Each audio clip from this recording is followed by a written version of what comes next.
Halo semuanya, konnichiwa, what's up? Kembali lagi bersama saya Cakra, sensei paling ganteng, paling keren, dan paling sombong se-YouTube, ya kan? Saya sekarang udah berubah profesi.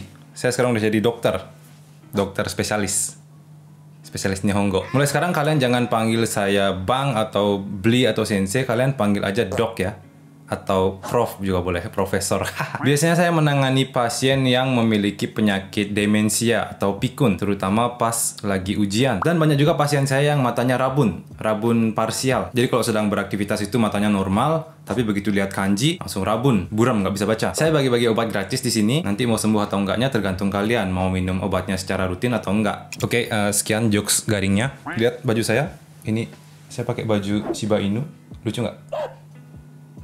Lebih lucu kalian sih. Ini berat juga ya ternyata ya. Saya beli ini sama beli ini di Amazon by the way. Cuman demi bikin thumbnail doang. Biasa buang-buang duit walaupun nggak lucu.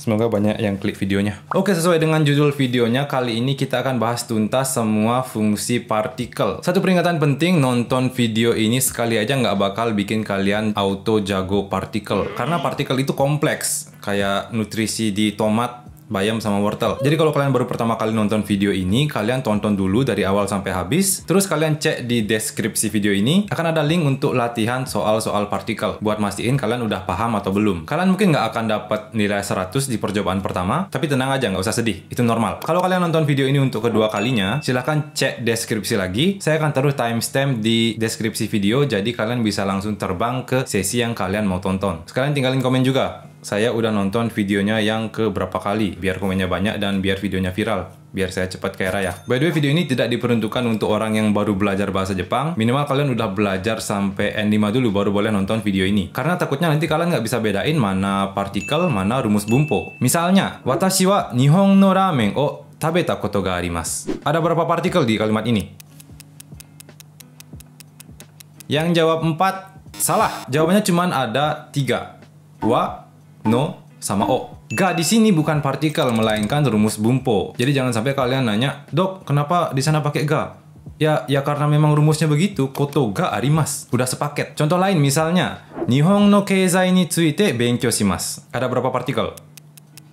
Yang jawab 2 salah. Jawabannya cuma ada 1, yaitu no. Terus kenapa di sini pakai ni? Kenapa nggak keizai de tsuite atau keizai o tsuite? Ya karena memang rumusnya, memang nama bumponya ni tsuite. Itu alasan kenapa kalian minimal banget harus udah belajar sampai N5 dulu baru nonton video ini. Jadi stepnya itu kalian belajar dulu sampai N5 atau N4 atau N3.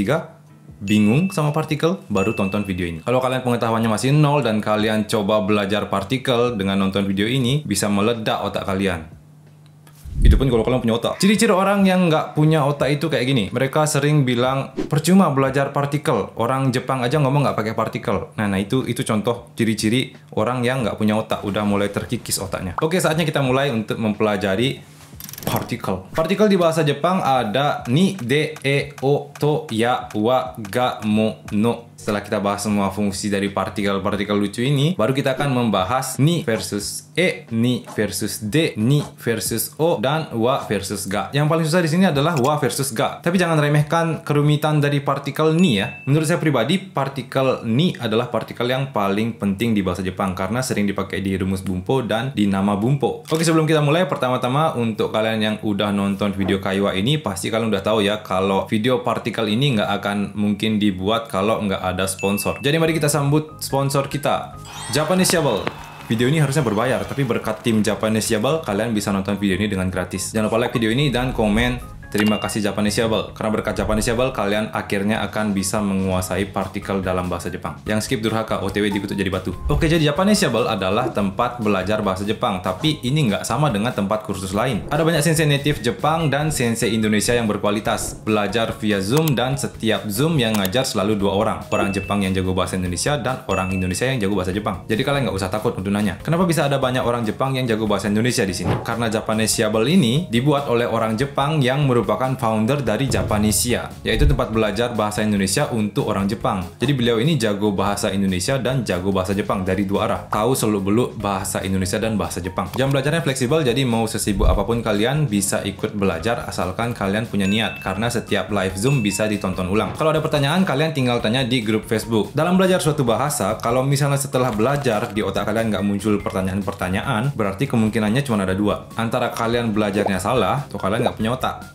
Ada 8 kelas, ini part terbaik dari Japaneseable menurut saya. Kalau kalian sering nonton video Nihongo di channel ini, kalian pasti sering dengar saya bilang, kalau kalian mau jago bahasa Jepang, kalian harus belajar ulang dari N5, bukan lanjut ke level berikutnya. Ini menurut saya syarat mutlak untuk bisa benar-benar menguasai bahasa Jepang. Di Japaneseable, hanya dengan bayar $9 atau Rp140.000, kalian bisa ikuti semua level yang ada. Dari N5 sampai N1, kalian bisa ikutin semuanya. Iya benar, kalian nggak salah dengar. Hanya dengan bayar Rp140.000, kalian bisa ikut semua level dari N5 sampai N1. Tinggal pilih kalian mau ikut pelajaran yang mana. Jadi kalau kalian lagi belajar N3 tapi kalian lupa sama pelajaran N5, kalian bisa ikut belajar N5. Kalau kalian lupa pelajaran N4, kalian bisa ikut belajar N4. Karena ujian N3 itu yang keluar di ujian bukan pelajaran N3 aja, tapi pelajaran dari N5 sampai N3. Begitu juga N2. Yang keluar di ujian itu adalah kotoba dan bumpo dari N5 sampai N2, bukan cuman kotoba dan bumpo dari N2 aja. Selain kelas N5 sampai N1, ada kelas percakapan buat pemula, kelas percakapan tingkat tinggi, sampai kelas sopan santun dan bahasa Jepang bisnis juga ada. Semuanya bisa kalian akses hanya dengan Rp140.000. Iya, sekali lagi kalian nggak salah dengar, Rp140.000, nggak sampai Rp5.000 sehari. Bulan pertama gratis, kalian bisa coba sebulan, kalau nggak suka keluar, nggak rugi sama sekali. Kalau ada orang lagi bagi-bagi ilmu gratis tapi kalian nggak manfaatkan, ada yang salah dengan cara hidup kalian. Habis nonton video ini langsung gas ke japaneseable.com. Linknya ada di deskripsi dan di kolom komentar. Saatnya kita mulai. Di sini saya akan berusaha menjelaskan sedetail mungkin tapi sesimpel mungkin. Pertama-tama kita akan mulai dengan menguasai partikel ni. Partikel ni punya 5 fungsi. Kita mulai dari yang paling gampang. Fungsi pertama, menyatakan tempat keberadaan dari sesuatu. Dalam bahasa Indonesia, di. Contoh, koen ni inu ga imasu. Koen ni isi ga arimasu. Sensei kalau jelasin itu pelan-pelan, jangan cepat-cepat, nanti saya nggak ngerti. Hey, di YouTube itu ada tempat untuk ngatur speed di setting. Lihat ya, di setting itu bisa diatur mau 0,75, mau 0,5. Kalau kalian merasa terlalu cepat, diturunin ke 0,75 atau 0,5 aja sekalian. Nontonnya juga bisa di pause, bisa diulang. Kalian udah dewasa, jangan manja. Oke, sekali lagi. Koen ni inu ga imasu. Koen ni isi ga arimasu. Fungsi ni di sini adalah untuk menunjukkan kalau koen adalah tempat di mana sesuatu berada. Fungsi ini cuma bisa dipakai dengan kata kerja imas dan arimas. Imas untuk benda hidup yang bisa bergerak atau berpindah, kayak manusia atau binatang, dan arimas untuk benda mati atau benda hidup yang tidak bisa bergerak atau berpindah, batu, pensil, tanaman, permen, dan lain-lain. Terus kalau obake gimana? Pakai imas. Jangan tanya alasannya kenapa, nggak penting. Fungsi kedua, menyatakan waktu. Dalam bahasa Indonesia, pada. Jugyo wa 9時に始まります。今朝6時半に起きました。11月15日に日本に行きます。Fungsi ni di sini adalah untuk menunjukkan kalau kata di depan ni adalah waktu terjadinya aktivitas. Simple banget, susahnya di mana? Tapi ada beberapa kata keterangan waktu yang nggak usah ditambah ni lagi. Contohnya ima, kyo, kesa, ashita, kino, raishu, kotoshi, dan teman-temannya. Jadi kayak kyo gakko e ikimasu, bukan kyo ni gakko e ikimasu. Itu salah. Fungsi ketiga, menyatakan perpindahan. Dalam bahasa Indonesia, ke gakko ni ikimasu, byoin ni ikimasu, ie ni kaerimasu, toshokan ni hairimasu, mae ni susumimasu. Jadi fungsi ni di sini menyatakan kalau si subjek melakukan perpindahan dari titik A ke titik B. Titik A-nya adalah tempat subjek sekarang berada dan titik B adalah tempat subjek akan berpindah. Jadi untuk fungsi ketiga ini di depan ni harus tempat ya. Kata kerja yang dipakai juga harus merupakan kata kerja yang memiliki makna perpindahan ya, kayak ikimas, kimas, susumimas, dan lain-lain. Fungsi keempat, menyatakan sasaran atau target. Dalam bahasa Indonesia ini fleksibel, jadi nggak ada kata Indonesia, kata bahasa Indonesia khusus yang digunakan untuk fungsi keempat dari ni ini. Ini adalah fungsi ni yang bikin bingung karena contohnya ada banyak, jadi tolong fokus ya. Toshokan ni hon o kaeshimasu. Kabe ni e o kakimasu. Yama ni noborimasu. Kanojo ni douga o misemasu. Fungsi ni di sini menyatakan kalau kata di depan ni adalah target atau sasaran dari kata kerja yang ada. Yang merupakan target itu bisa apa aja? Bisa tempat, bisa benda, bisa orang. Fungsi kelima, kata kerja khusus yang berpasangan dengan ni. Ini adalah fungsi ni yang sering bikin onar. Jakarta ni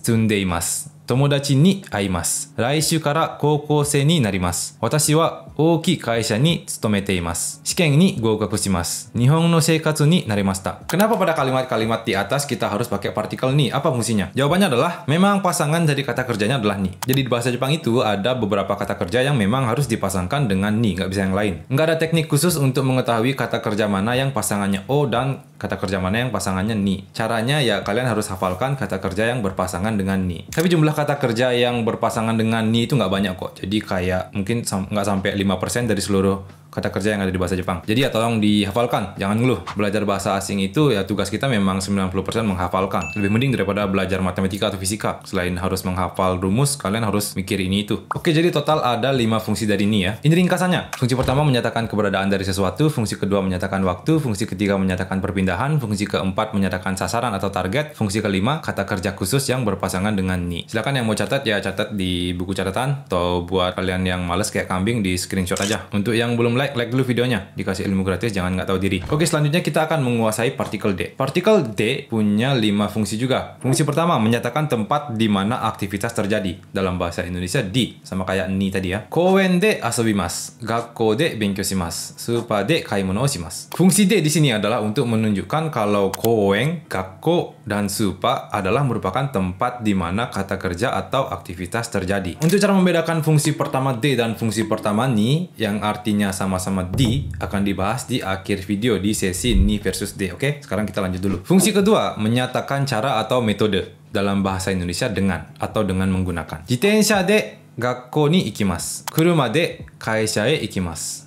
Houchou de kudamono o kirimasu. Enpitsu de kakimasu. Pasokon de shigoto shimasu.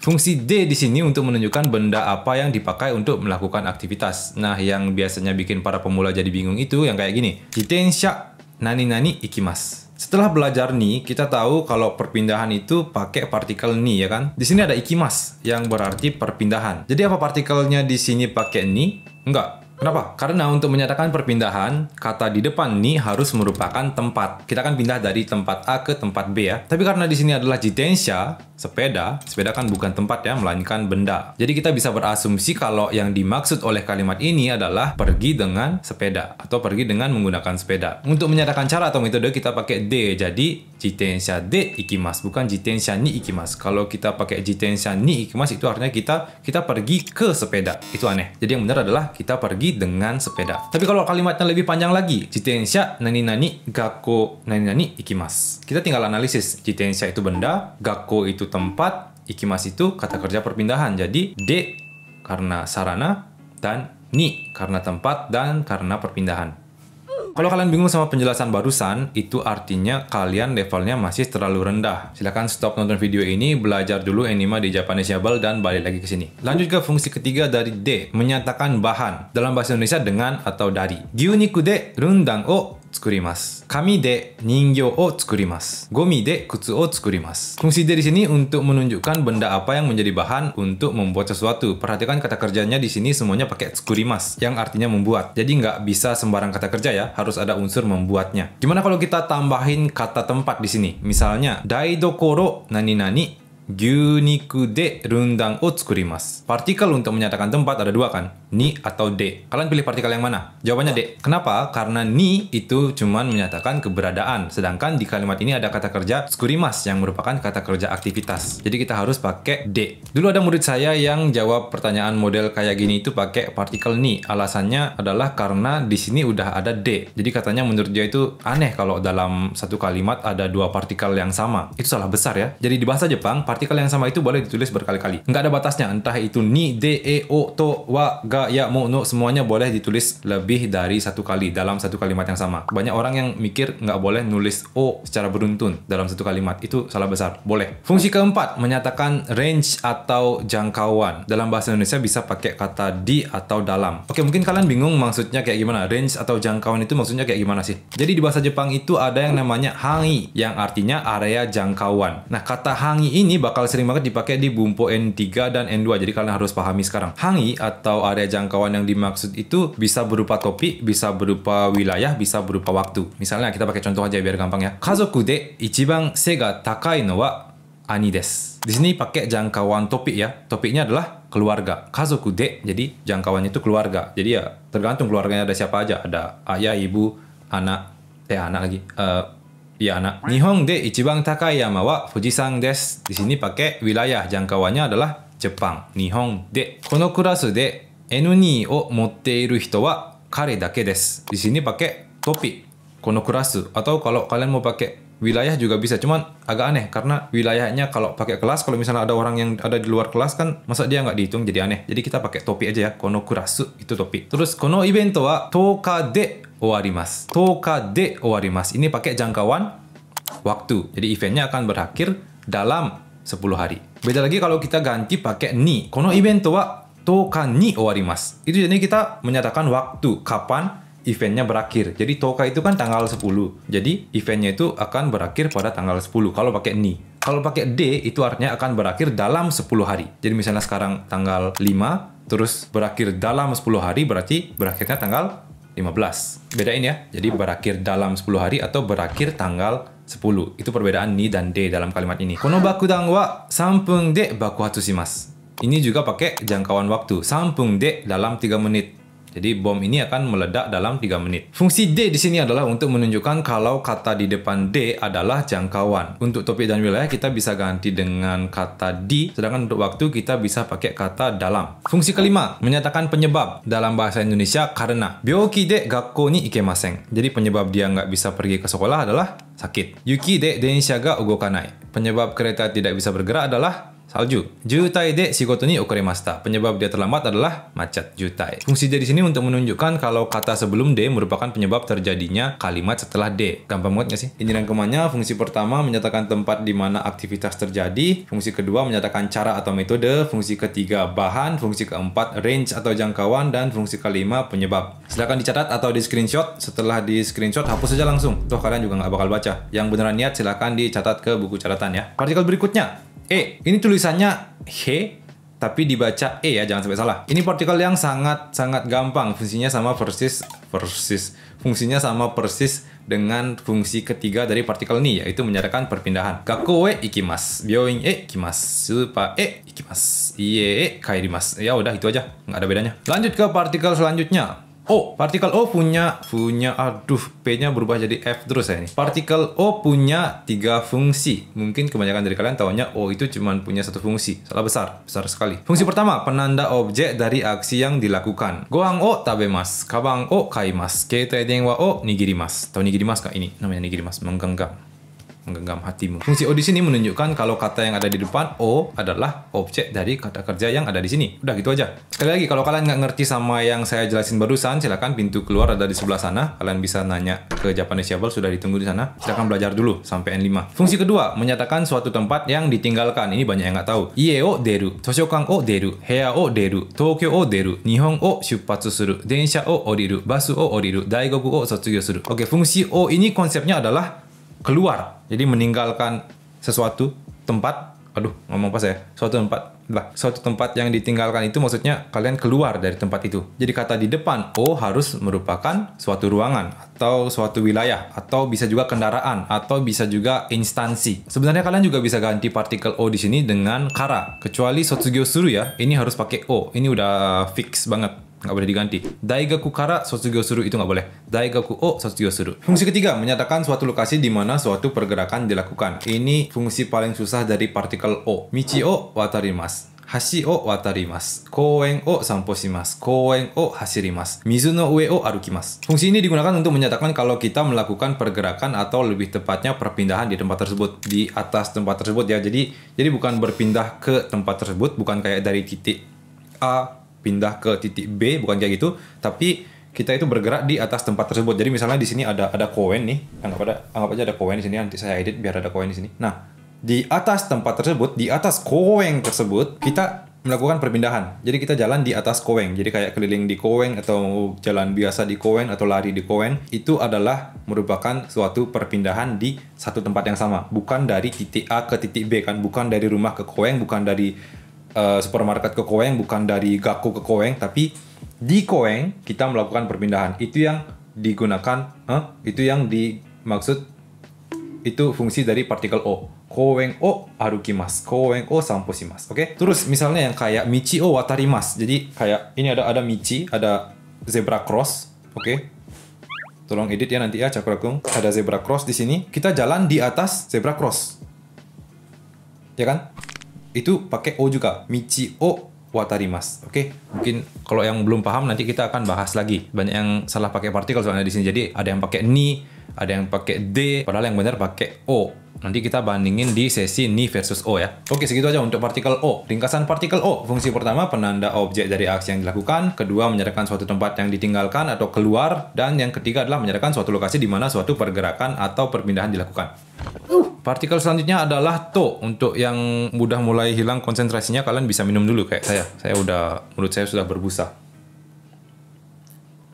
Ini udah pada tahu pasti ya. Jadi saya ringkas saja langsung. Fungsinya ada 3. Fungsi pertama sama kayak dan. Watashi wa sakana to neko to inu o katte imasu. Kono mise wa kamera to pasokon o utte imasu.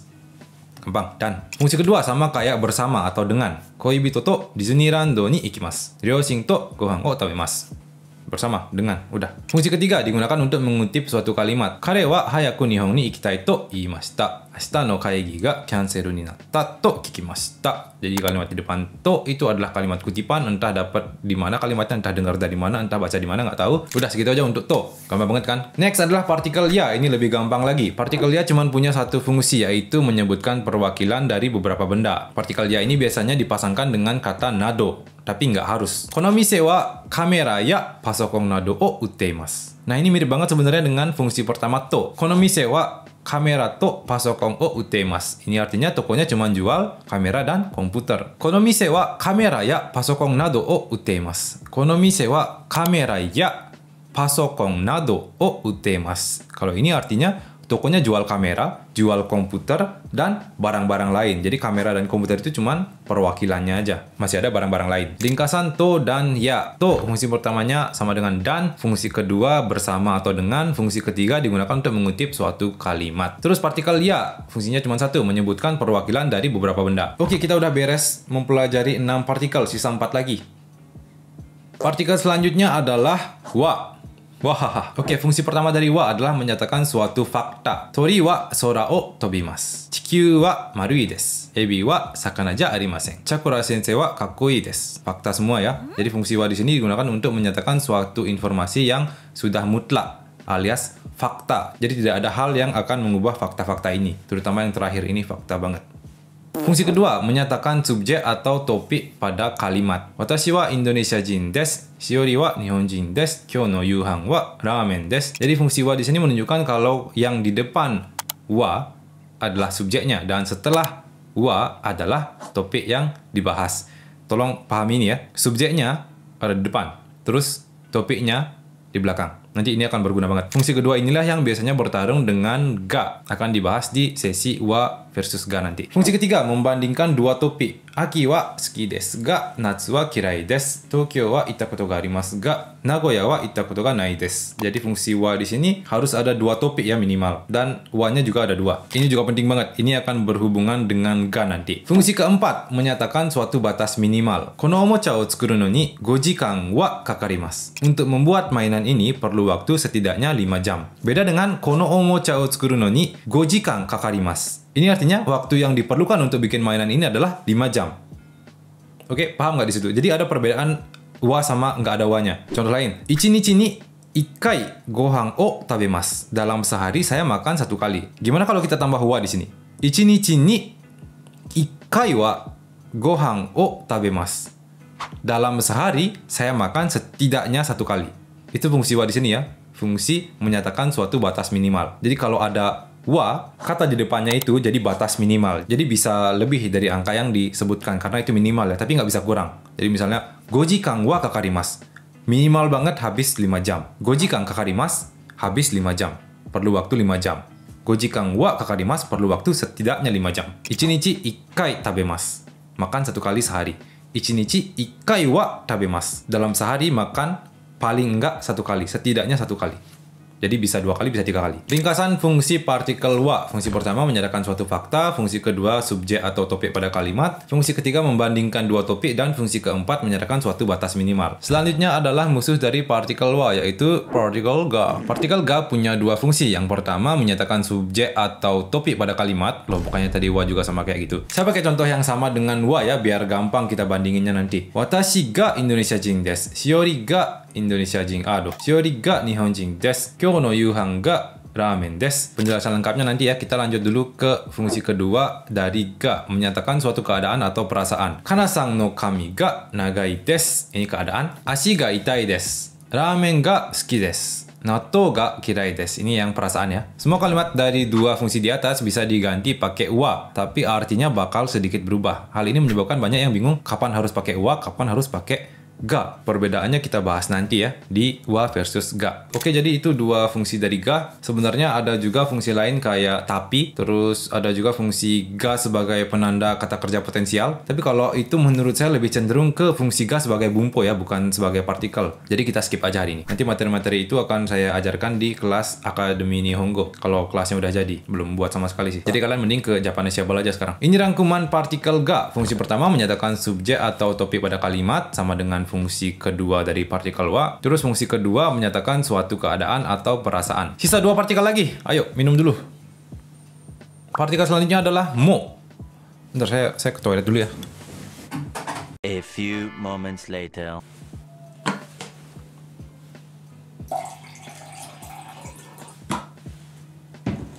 Habis dari toilet, ada Shiori di bawah, diketawain pakai baju gini guys.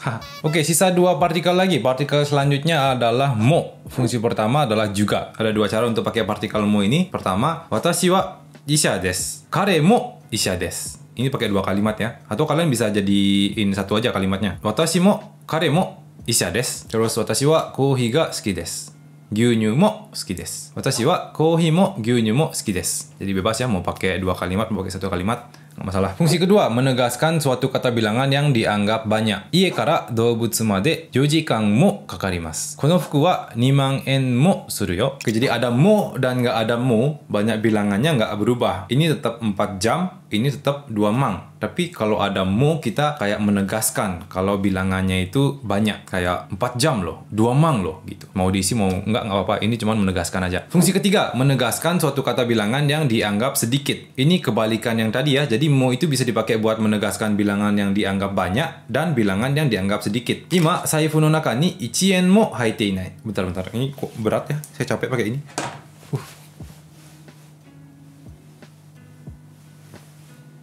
Ima saifu no naka ni 1 yen mo haite inai. Tanjoubi party ni 1 人も来ませんでした。Nokori no jikan wa ato 10分もない. Bedanya adalah kalau nggak ada mo di sana, arti kalimatnya bakal berubah. Ima saifu no naka ni 1 yen haite inai. Ini artinya di dalam dompetnya sekarang nggak ada uang 1 yen, tapi uang yang lain ada. Ima saifu no naka ni 1 yen mo haite inai. Kalau yang ini artinya di dalam dompetnya itu sekarang nggak ada uang 1 yen pun, alias kosong. Kayak dompet kalian. Tanjoubi party ni 1 人 kimasen deshita. Ada satu orang yang nggak datang ke pesta ulang tahun, berarti yang lain datang. Tapi kalau tanjoubi party ni 1 人 mo kimasen deshita, nggak ada seorang pun yang datang ke pesta ulang tahun. Jadi beda jauh ya artinya ya kalau ada mo di sana. Biasanya kata bilangan yang dipakai adalah 1, tapi boleh pakai lebih dari 1. Yang penting dianggap sedikit. Tapi normalnya pakai 1. Jadi kalian pakai 1 ya. Sebenarnya ada satu lagi fungsi mo. Fungsi keempat yaitu menegaskan sesuatu dengan contoh yang tidak biasa. Kalau di bahasa Indonesia ini kayak bahkan atau pun. Tapi ini lebih baik kalau dipelajari bareng dengan bumpo temo dan demo. Jadi untuk sekarang kita skip ya. Rangkuman partikel mo. Fungsi pertama adalah juga. Fungsi kedua menegaskan suatu kata bilangan yang dianggap banyak. Dan fungsi ketiga menegaskan suatu kata bilangan yang dianggap sedikit. Akhirnya sampai juga di partikel terakhir kita hari ini, yaitu partikel no. Fungsi pertama menyatakan kepemilikan. Watashi no hon desu. Ototo no game desu. Haha no fuku desu. Buku saya, buku adik. Oh kok buku adik? Game adik, terus baju ibu. Yang depan yang punya, yang belakang bendanya. Fungsi kedua menjelaskan kata benda. Di sini kita perlu dua kata benda. Sebut aja kata benda X dan kata benda Y ya. X no Y. Nihongo no sensei. Pasokon no gamen. Kamera no renzu. Benkyou no tsukue. Oke, jadi X di sini yang di depannya berfungsi untuk menjelaskan Y. X-nya yang menjelaskan Y, berarti Y-nya adalah benda utama. Jadi benda utama yang kita bicarakan ini adalah Y ya, bukan X. X cuman memperjelas Y-nya aja. Jadi Y-nya itu kayak apa, kayak gimana. Misalnya Nihongo no sensei, kata utamanya adalah Y, yaitu guru yang di belakang ya. Kata utamanya adalah guru. Kita ngomongin guru. Guru apa? Guru bahasa Jepang. X-nya cuman menjelaskan aja. Yang di depannya cuman menjelaskan aja. Pasokong no gamen. Kata utamanya gamen. Atau layar. Layar apa? Layar pasokong. Layar komputer. Oke, segitu aja fungsi partikel no. Jadi, fungsi pertama menyatakan kepemilikan. Fungsi kedua menjelaskan kata benda. Itu dia penjelasan fungsi-fungsi partikel. Jadi, sebelum lanjut, mungkin kita harus review dulu ya fungsi-fungsi dari partikel-partikel yang sudah kita pelajari.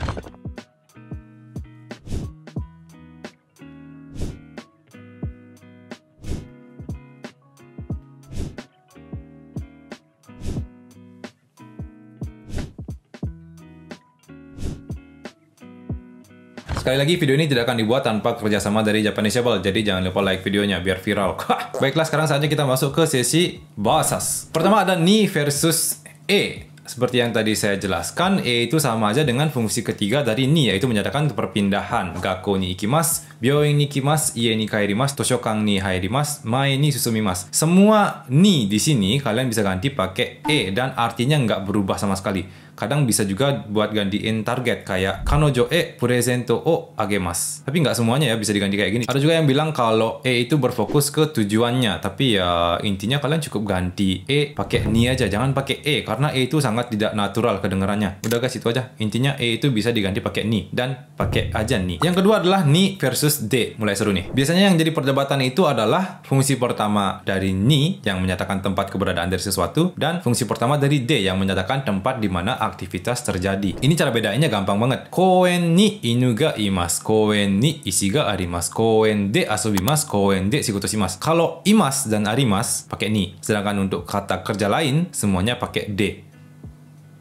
Pasti banyak yang mikir gitu ya. Sayang sekali kalian salah. Imas dan arimas itu memang pakai ni, tapi itu khusus untuk kalimat yang hanya menyatakan keberadaan tanpa aktivitas ya. Kayak misalnya ada anjing, ada batu, ada pohon, itu nggak ada aktivitasnya. Tapi kalau misalnya ada aktivitas, walaupun dia pakai arimas, partikelnya bisa berubah jadi de. Bukan bisa, tapi harus. Misalnya, koen nani nani konsato ga arimasu. Di sini kita pakai de. Koen de konsato ga arimasu. Karena konser itu kan ada aktivitasnya ya. Jadi beberapa kosakata kayak konsato, party, taikai, evento, itu kan image-nya kayak ada banyak orang yang melakukan aktivitas di sana. Jadi pakai de walaupun kata kerjanya arimas. Intinya tidak semua arimas partikelnya ni. Kalau ada aktivitas di sana kayak konser, pesta, perlombaan atau event itu pakai de. Begitu juga dengan fungsi pertama de. Tidak semua kata kerja yang ada aktivitasnya itu pakai de. Kenapa? Coba kalian cek lagi fungsi kelima partikel ni. Ada kata kerja khusus yang berpasangan dengan ni. Kayak sumimasu atau tsutometeimasu. Dan kata kerja khususnya pun harus yang objeknya merupakan tempat ya.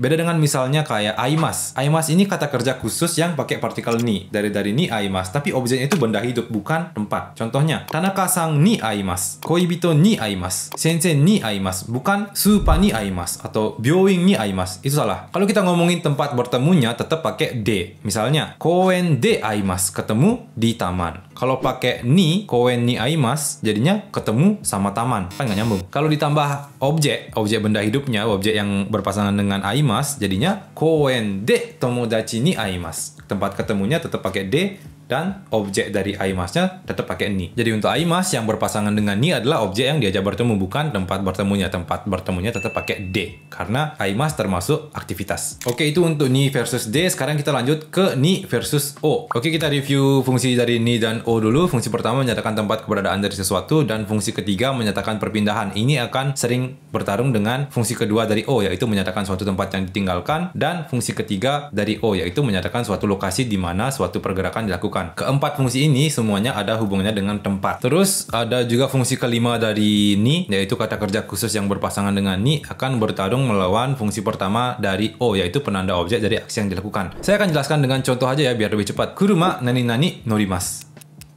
Pakai ni, fungsi kelima, kata kerja khusus ni. Kuruma nani nani shuri shimasu. Kuruma o shuri shimasu. Ini pakai fungsi pertama dari o, penanda objek dari aksi. Kuruma nani nani orimasu.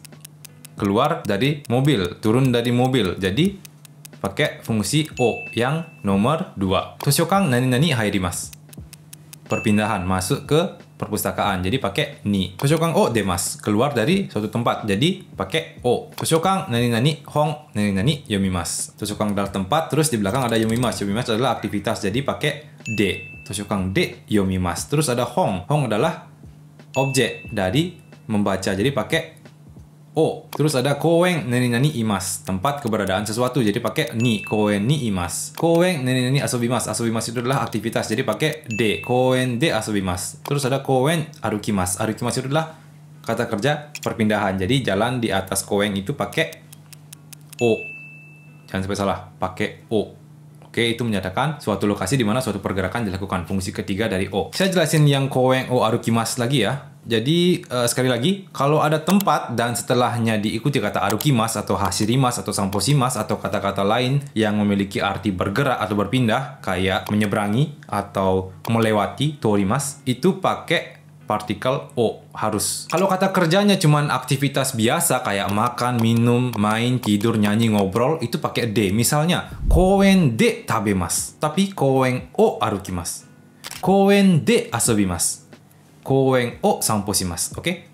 Jadi aktivitasnya beda ya. Aktivitas makan, aktivitas main dengan aktivitas jalan, bergerak. Oke? Tapi untuk arukimas apa nggak boleh pakai ni aja? Karena kan menyatakan perpindahan. Nggak boleh. Karena mungkin kalian mikirnya arukimas itu termasuk ke kata kerja perpindahan. Tapi enggak. Arukimas termasuk ke kata kerja aktivitas yang mengandung arti pergerakan. Jadi koen ni arukimas itu salah. Kalau kalian mau bilang saya jalan ke taman ya, itu harus pakai koen ni aruite ikimas. Jadi harus pakai kata kerja perpindahan, yaitu ikimas. Koen ni aruite ikimas. Dari mana ke koen. Jadi 2 titik. Aruite ikimas. Nggak bisa koen ni arukimas, itu nggak boleh. Masih bingung? Satu lagi. Michi o watarimas. Menyeberang jalan. Kenapa pakai o? Karena kita menyeberangi jalan itu sambil jalan di atas jalan kan. Jadi pakai o. Ini ada jalan ya, kita jalan di atasnya, tadi udah saya jelasin ya. Nah, kalau kita lagi nyebrang jalan terus tiba-tiba ini anggapnya ini jalan ya, ini jalan. Ini kita lagi jalan kita lagi nyebrang di atas jalan, terus kita diem di tengah jalan,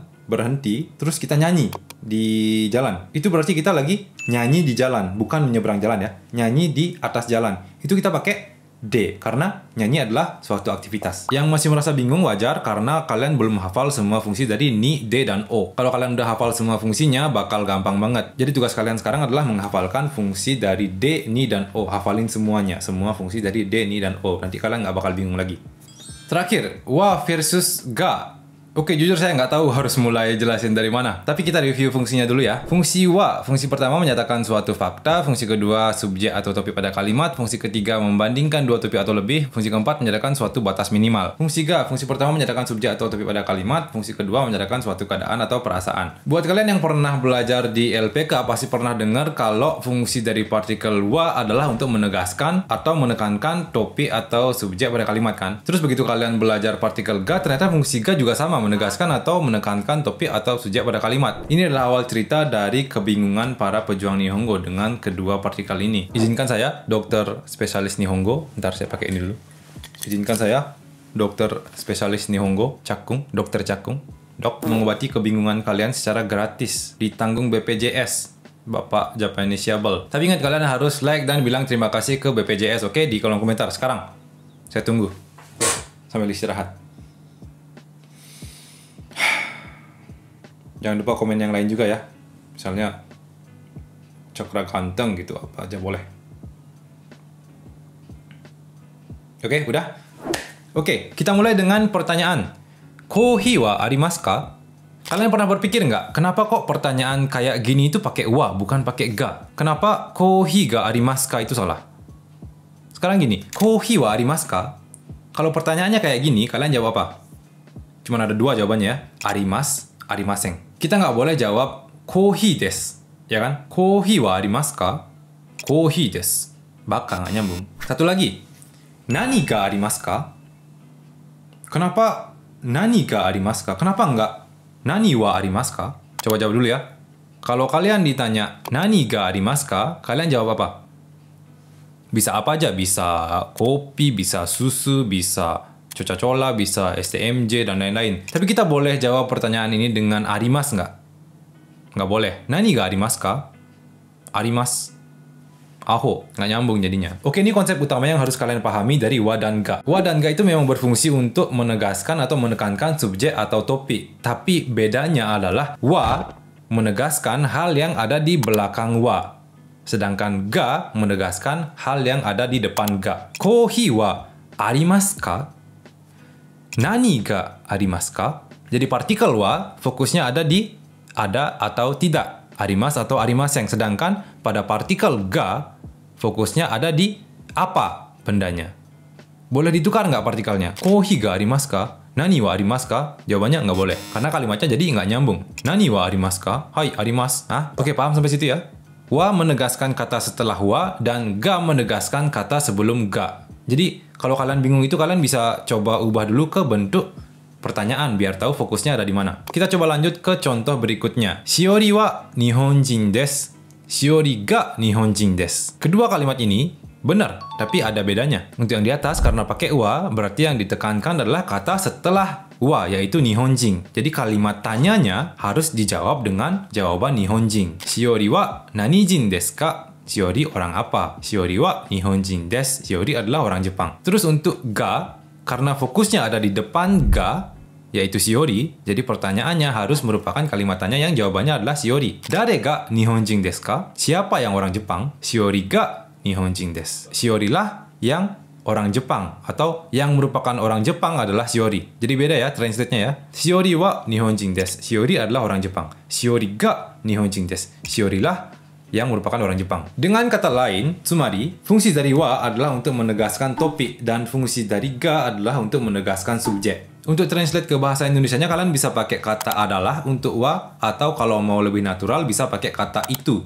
Shiori itu orang Jepang, Shiori adalah orang Jepang, Shiori itu orang Jepang, sama aja ya. Sedangkan untuk ga kalian harus translate pakai kata yang atau yang merupakan. Pokoknya harus ada yangnya. Jadi mau ditambahin lah juga boleh biar makin tegas kesannya. Apa udah beres wa versus ga? Oh belum. Kalau segampang ini nggak mungkin banyak banget orang yang bingung cara bedain kapan pakai wa dan kapan pakai ga. Kalian harus tahu satu fungsi wa yang jarang dibahas dimanapun. Kalian cari dimanapun kayaknya nggak ada materi ini. Kalau kalian paham yang ini, kalian nggak bakal bingung lagi kapan pakai wa dan kapan pakai ga. Sedikit peringatan, kalian mungkin nggak akan langsung paham hanya dengan sekali nonton. Jadi sekarang coba ditonton dulu, nanti jawab soal, baca-baca beberapa kalimat yang menggunakan wa dan ga, baru balik lagi ke sini untuk belajar kedua kalinya. Baru mungkin akan paham dengan apa yang dimaksud dengan fungsi wa yang tersembunyi ini. Oke, mari kita bahas. Kalian tahu nggak kalau wa itu bisa berarti kalau? Mari kita sambut pergabungan antara fungsi kedua dan fungsi ketiga, yaitu menyatakan topik plus membandingkan dua topik atau lebih. Kita review dulu contoh yang tadi ya. Aki wa suki desu ga natsu wa kirai desu. Tokyo wa itta koto ga arimasu ga Nagoya wa itta koto ga nai desu. Fungsi wa di sini harus ada dua topik dan wa-nya ada dua. Topiknya itu harus ada unsur iya atau tidak. Contohnya di kalimat ini, suki, kirai. Itta koto ga aru atau itta koto ga nai. Oke, jadi iya dan tidak. Yes or no. Apa sih? Nah, yang bikin bingung itu, kita boleh cuma nyebut satu aja. Walaupun peraturannya tadi itu harus ada dua ya. Saya ulang sekali lagi. Fungsi wa di sini harus ada dua topik dan wa-nya harus ada dua. Tapi yang bikin bingung adalah kita boleh cuma nyebut satu aja. Contohnya, aki wa suki desu ga natsu wa kirai desu. Ini dihilangin. Aki wa suki desu. Udah, stop segitu aja kalimatnya. Orang Jepang yang dengar kalimat ini bakal, oke, terus musim apa yang kamu nggak suka? Kenapa mereka bisa berpikir begitu? Karena wa di sana berfungsi untuk membandingkan sesuatu. Jarang-jarang saya ngomong pelan-pelan kayak gini. Membandingkan sesuatu nggak bisa cuman satu. Harus minimal dua, ya kan? Harus ada yang dibandingkan. Kenapa para Nihonjin ini bisa yakin banget kalau kita lagi make wa sebagai fungsi ketiga? Padahal ada fungsi pertama yang menyatakan fakta kan? Kan mungkin aja ini fungsi pertama dari wa kan, menyatakan fakta. Mungkin nggak? Jawabannya nggak mungkin. Fungsi pertama menyatakan fakta, sedangkan di sini aki wa suki desu. Suka itu bukan fakta ya, itu perasaan. Perasaan itu bisa berubah, kecuali perasaanku padamu. Jadi kalimat ini bukan merupakan fungsi pertama wa, karena suki bukan merupakan fakta, tapi perasaan. Jadi sebenarnya aki wa suki desu itu di telinga orang Jepang jadinya bukan saya suka musim gugur, melainkan kalau musim gugur saya suka. Saya ulang sekali lagi. Sebenarnya aki wa suki desu itu di telinga orang Jepang artinya bukan saya suka musim gugur, tapi kalau musim gugur saya suka. Kalau bisa nangkap nggak perbedaannya di mana? Kalau bisa nangkap terima kasih, kalau nggak bisa nangkap pura-pura ngerti aja ya. Saya udah cepet-cepet jelasin sampai berbusa. Aki wa suki desu. Kalau musim gugur saya suka. Statement ini menimbulkan pertanyaan baru, yaitu kalau musim gugur kamu suka, kalau musim yang lain gimana dong? Ya nggak? Muncul pertanyaan-pertanyaan kayak gitu kan? Karena ada kata kalau di sana. Itulah fungsi wa sebagai kalau. Jadi aki wa suki desu. Itu menurut orang Jepang kalimatnya belum selesai. Jadi masih ada perbandingan lain. Aki wa suki desu. Haru mo suki desu. Natsu wa kirai desu. Fuyu mo kirai desu. Jadi masih ada perbandingan lainnya gitu. Tapi apa boleh kita ganti pakai ga di sini? Boleh. Tapi artinya bakal berubah, bukan membandingkan lagi jadinya. Aki ga suki desu. Oke, fungsi ga itu ada dua kan ya. Jadi kalimat ini bisa berarti dua hal. Fungsi pertama, menegaskan subjek. Saya suka musim gugur, kurang tepat. Ingat lagi, fungsi pertama ga adalah menegaskan kata di depannya alias subjeknya. Jadi kata aki ini subjeknya, kata aki inilah yang berperan di sini. Pertanyaan yang muncul dari statement ini adalah, kamu suka yang mana? Dore ga suki desu ka? Jawabannya adalah aki ga suki desu. Yang saya suka adalah musim gugur, atau musim gugurlah yang saya suka. Ingat, fungsi pertama dari ga kalian harus pakai kata yang. Oke, karena di sini kita udah nggak ngomongin suka atau tidak suka, tapi ngomongin mana yang kamu suka. Terus fungsi kedua, oke, ini bakal bikin lebih bingung lagi. Fungsi kedua menyatakan suatu keadaan atau perasaan. Aki ga suki desu. Suki itu perasaan kan ya. Nah, karena ini merupakan perasaan, jadi translate-nya saya suka musim gugur. Ribet kan?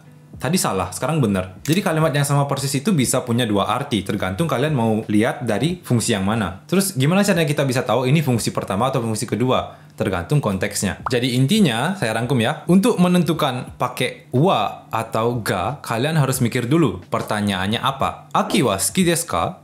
Kamu suka musim gugur? Aki wa suki desu. Kalau musim gugur, suka. Tapi kalau kalian mau bilang, aku suka musim gugur, pertanyaannya itu beda.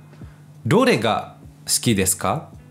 Kamu suka yang mana? Aki ga suki desu. Aku suka musim gugur. Oke, saya yakin belum pada ngerti. Silahkan nonton yang kedua kali nanti. Sekarang kita ganti topik dulu, ganti kalimatnya. Kyou no yuhan wa ramen desu. Makan malam hari ini adalah ramen. Ingat, wa itu yang jadi fokusnya adalah ramen. Kata setelah wa ya. Bukan kyou no yuhan, tapi ramen. Ramennya adalah fokusnya. Jadi, makan malam hari ini adalah ramen. Bukan sushi, bukan nasi padang. Sekarang kita ganti pakai ga. Kyou no yuhan ga ramen desu. Kyou no yuhan ga ramen desu. Ga, fokusnya ada di depan ga. Berarti, kyou no yuhan. Kalau ditranslate jadinya, yang menunya ramen adalah makan malam hari ini. Atau, makan malam hari inilah yang menunya ramen. Jadi, bukan makan malam besok, bukan makan malam kemarin, bukan makan malam minggu depan, tapi makan malam hari ini menunya adalah ramen. Ingat, itu aja. Wa itu yang di belakangnya, ga itu yang di depannya. Satu lagi ya, maaf ya, biar kalian benar-benar ngerti. Shiori wa Nihonjin desu. Oke, ini agak susah, karena ini punya tiga arti. Pertama, fakta. Shiori wa Nihonjin desu. Itu fakta kan ya, Shiori orang Jepang. Terus menyatakan topik. Shiori adalah orang Jepang. Shiori orang apa? Shiori orang Jepang. Oke, itu menyatakan topik. Terus bisa juga pakai perbandingan topik atau fungsi keenam yang tadi, fungsi kedua dan ketiga. Shiori wa Nihonjin desu. Sakura wa Indonesia jin desu. Perbandingan. Oke? Bisa tiga arti yang ini. Terus, Shiori ga Nihonjin desu. Ga punya dua fungsi. Satu, menyatakan subjek. Kok menyatakan? Menegaskan subjek. Yang satu lagi, perasaan. Tapi apa ini merupakan perasaan? Apa Nihonjin itu perasaan? Bukan. Jadi cuma bisa pakai satu arti. Jadi, yang merupakan orang Jepang adalah Shiori. Shiori ga Nihonjin desu. Yang merupakan orang Jepang adalah Shiori. Atau Shiori lah yang merupakan orang Jepang. Kenapa cuma satu? Karena Nihonjin itu bukan perasaan. Oke? Itu aja. Jadi intinya adalah sebuah kalimat artinya bisa lebih dari satu. Karena fungsi dari partikel itu tidak cuma satu. Jadi buat kalian yang pengen jadi profesor partikel kayak saya dan dokter Nihongo, ada dua hal yang harus kalian lakuin. Satu, menghafal semua fungsi pada partikel. Dan yang kedua adalah latihan menganalisis partikel pada kalimat. Oke, itu dia penjelasan partikel dari saya. Buat kalian yang belum nyatet sama sekali dari tadi, ini kesempatan terakhir kalian. Silakan. Kalau masih aja belum nyatet ke buku catatan, itu berarti kalian bukan bodoh, tapi males. Nggak jadi. Itu artinya kalian bodoh. Udah bodoh, malas lagi. Ngaca. Kalian ngapain aja tiap hari? Paling scroll video nggak jelas. Maaf guys, barusan tetangga saya ada yang ngomel-ngomel. suaranya sampai kedengaran ke sini. Oke, sekian. Jangan lupa di deskripsi ada latihan soal buat kalian untuk memantapkan partikel-partikel ini. Sekarang baru ada 1 soal, tapi nanti saya bakal bikin mungkin sekitar 3 soal. Tunggu aja update-nya di Instagram CakoNinFuFu. Silahkan di follow di sini. Paham? Untuk sementara CakoNinFuFu nggak akan banyak update di YouTube. Kalau kalian pengen tahu update dari CakoNinFuFu, jangan lupa follow IG ya. Sekali lagi, kalau kalian memang pengen jago kaiwa atau jago bahasa Jepang, jago partikel, tolong pelajari lagi semuanya dari awal. Tempat belajarnya udah ada, kalian bisa belajar semua level di sini, dari pemula sampai expert, semuanya bisa. Nggak ada alasan untuk nggak belajar lagi. Jangan gengsi, jangan malas, belajar lagi, belajar ulang, belajar terus. Tetap konsisten walaupun membosankan, tetap berjuang walaupun capek, dan tetap berusaha walaupun hasilnya belum terlihat. Kerja keras dan konsisten tidak akan menjamin kita bisa sukses. Tapi kalau kita tidak kerja keras dan tidak konsisten, itu akan menjamin kita gagal. Terima kasih sudah menonton videonya sampai akhir. Sampai jumpa di video keren selanjutnya. Bye-bye.